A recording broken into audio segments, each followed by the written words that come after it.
The message I want to share with you is just very simple. I believe that you will be blessed in it. And the title of the message is Just Believe. Amen. Ang pamagat sa mensahe this morning is maniwala ka lang. Amen. Just believe. Maniwala ka lang. What do I mean by just believe? Ano bang ibig sabihin ng maniwala ka lang?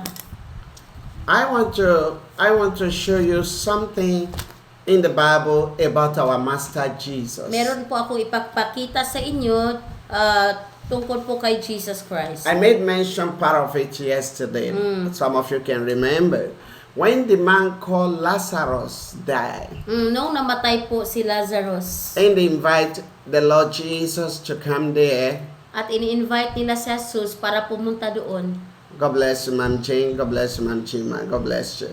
And as they invited him to come and minister there, and he got there, and they said, "Oh, it is late now because he has dead for complete 4 days. He's smelling already." At sinabi nila kay Jesus, late na ang pagdating mo, Jesus, kasi 4 na araw nang nilibing si Lazaro, mabaho na yun. Thank you so much, Yana Baba. God bless you, Paul. Thank you. And we simply mean it is impossible. It seems impossible. Para talagang, kung iisipin natin, para talagang imposible. It seems it's late. Parang late na talaga. But I want to tell you that with God, there is nothing late. Pero sa Panginoon po, wala pong late. If anybody can understand what is required, Kung alam niyo po kung ano po yung mga kakailanganin para po sa kagalingan. God has ability to do a lot of things, a lot of miracles. He has been doing it so long time, and He's doing it till this present time. Kasi po ang Panginoon gumagawa ng mga himala noon pa man at hanggang ngayon. But one thing is that He will never do anything without your belief. Pero hindi gagawa ang Diyos ng himala kung hindi ka maniniwala. He will do it on the platform of your faith. Gagawin po yun ni Lord sa pamagitan po ng iyong pananampalataya o pananalig sa Diyos. That's it. Your faith matter a lot. Kasi kailangan po talaga yung faith mo. When Jesus have a conversation with the sister of Lazarus, Nung po si Jesus at yung kapatid ni Lazarus, sila po ay nag-uusap. I'm talking from the book of John chapter 11 when you read verse 41 to 42 of the chapter. And the woman say, "It is late now, it's smelling. Jesus, don't worry, let's forget about my brother. I don't think that something can happen again." Amen. No, yun ang sabi niya kay Jesus, Jesus, late na. Hindi na yan pwedeng mangyayari. And Jesus said something. At merong sinasabi si He Jesus. said, "Believe only."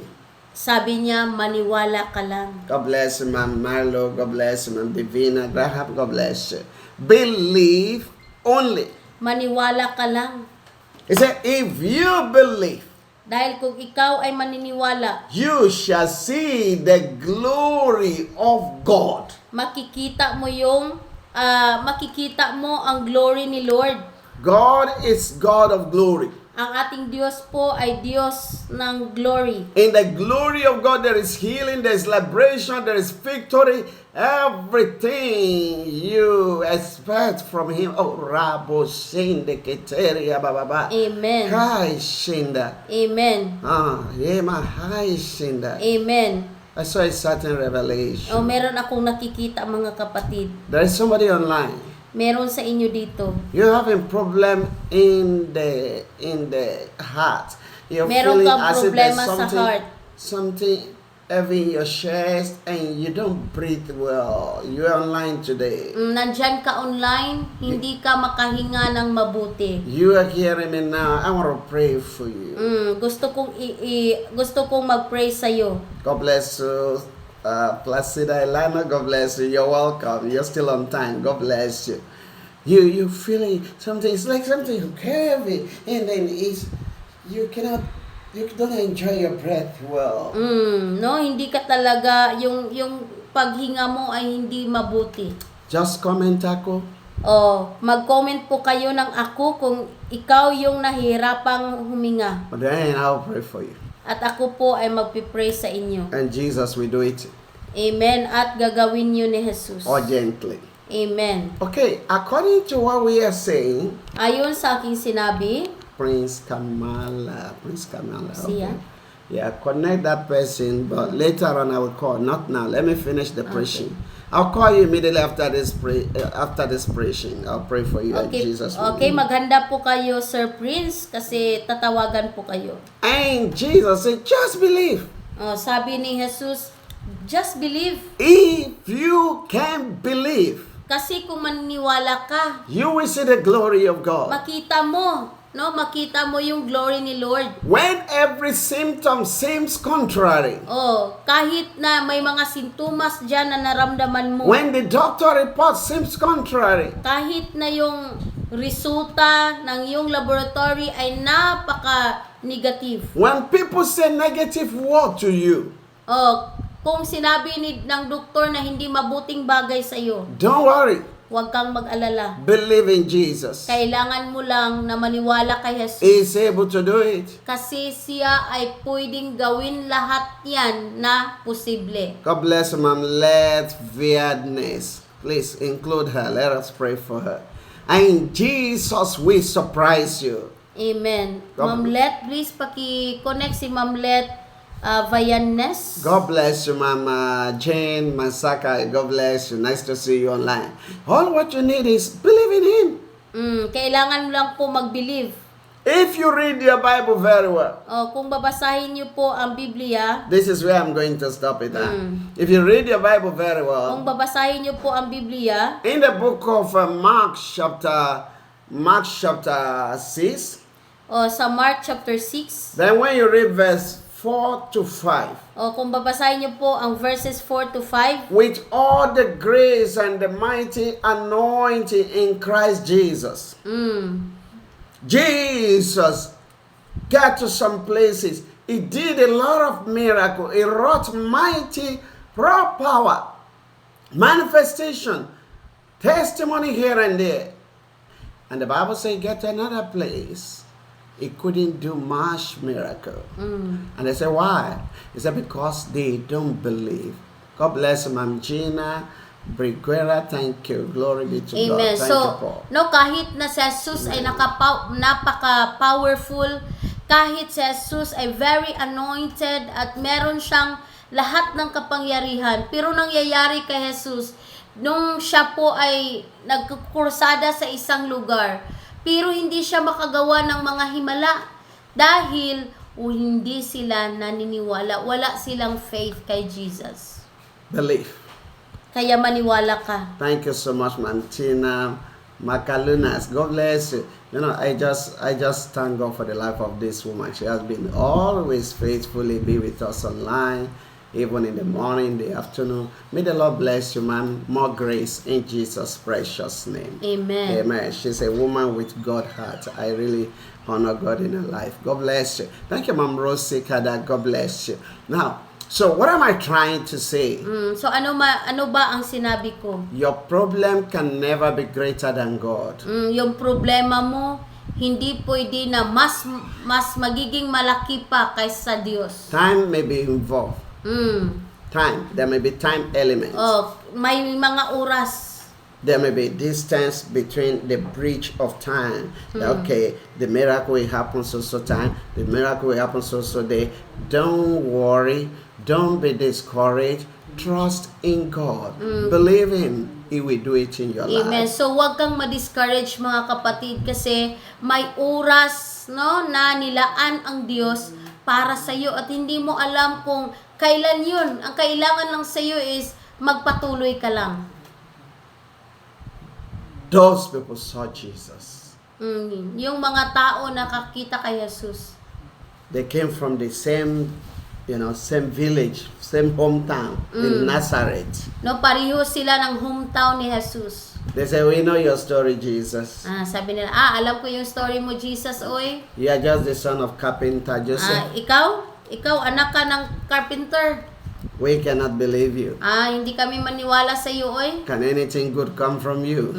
Meron bang mga mabubuting bagay na mangyayari dahil sa iyo? The Bible says because of that, Sabi ng salita ng Diyos, dahil doon they couldn't receive miracle. hindi sila naka-receive ng mga milagro. Philippines, God has blessed you. Pilipinas, binibless kayo ni Lord. God raised someone like us and sent us to you. Na ang Panginoon po ay nagpadala ng katulad namin para sa iyo. There are many other ministers God raised in this country for healing miracle. At marami pa talaga ang mga tao na ginamit ng Diyos para po sa healing na miracle. Don't mock them. No, wag kayong manlait sa kanila. Don't try to pull them down. No, at wag nyo rin silang i-pull down. They are instrument of God. Kasi instrumento din sila ng Diyos. A lot of people are in bondage of Satan. Maraming mga tao na nasa bondage ni Satan A ngayon. lot of people die every day in hospital in different places. Marami pong mga tao na namamatay every day dahil sa sakit. Forget about religious. Wag niyo pong pansinin yung anong pangalan ng reliyon mo. Put your faith in Christ Jesus. Ilagay mo lang po yung faith mo kay Jesus. God can use any one of them for you. Kasi pwede silang gamitin ng Diyos para sa iyo. I saw somebody ministering healing program in Surigao. I was very happy. I said, wow, praise God. This is a Filipino. God using them. God raised them. Don't pull them down. Encourage them because God is doing revival. It's a purpose of God. Amen. Nakikita ko po na sa Surigao meron ding ginamit ni Lord for healing, no? Pero yung mga tao, nilalait nila yung taong ginagamit ng Diyos. Huwag niyo pong laitin sila kasi sila po ay isa sa mga instrumento sa revival na mangyayari sa Pilipinas. Many young brother there in Mindanao, God use them. Maraming mga tao kahit na may isang mga youth. Amen. Sila po ay napakabata pa pero ginamit na ng Diyos. When I see them on Facebook, I pray for them. Lord, uphold them, help them more because they are instruments of God for revival. Nagpe-pray ako sa kanila na i-uphold sila ni Lord dahil sila po ay isa sa mga instrumento para sa revival. Many people will challenge us, comment, oh, there is no more miracle. Miracle has finished. That is evil power. Oh, how will God use evil power to heal people? God is a living God. Hebrews chapter 13 verse 8. He said Jesus is the same yesterday, today, and forever. If he raised evangelists before, if he raised pastor before, if he raised apostle before, he is doing it again today. Just believe. Stand and believe. You will never regret. Amen. So, may maraming mga tao, sabi nila, ay wala nang apostol ngayon kasi patay na sila. Yung mga sabi nila wala nang mga milagro ngayon kasi wala na si Jesus dito sa mundo. Sabi ni Lord sa Hebrews 13:8, our God is the same yesterday, today, and forever. So, hindi nagbabago si Lord. Kung ano mang ginawa ng Diyos before, gagawin din niya ngayon. Maniwala ka lang. God loves you. Ikaw ay minahal ng Diyos. Believe in Him. Maniwala ka sa Kanya. He can use anyone for you. Kasi pwede niyang gamitin na kahit sino para sa iyo. I believe that you are here because God wants to use me for you. Alam ko, ako po ay naniwala kung bakit nandito ka, bakit ka nakakonect sa programang ito kasi merong purpose si Lord na gagamitin niya ako para sa iyo. All glory be to Jesus. Ang lahat ng kapurihan ay sa Diyos. Let us pray. Mag-pray po tayo mga kapatid. Father, I give you all the praise. Amen. Thank you, Jesus, for your word you have sent me Yes, to Lord. your people. Amen. Hallelujah, Jesus, we give you praise. Amen. Thank you, faithful Father, Amen. for choosing us to serve you in this country. Amen. Thank you for these precious people. Amen. For you will heal them.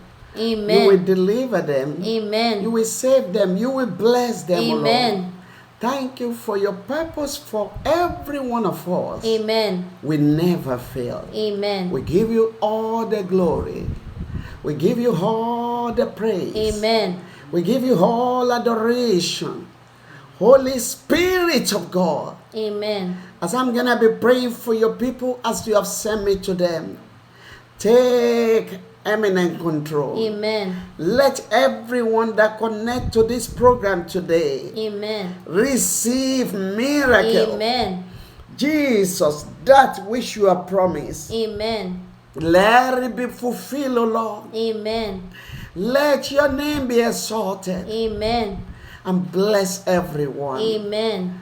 And let the devil be in bondage. Amen. In the name of Jesus. Amen. Thank you, faithful Yes, God. Lord.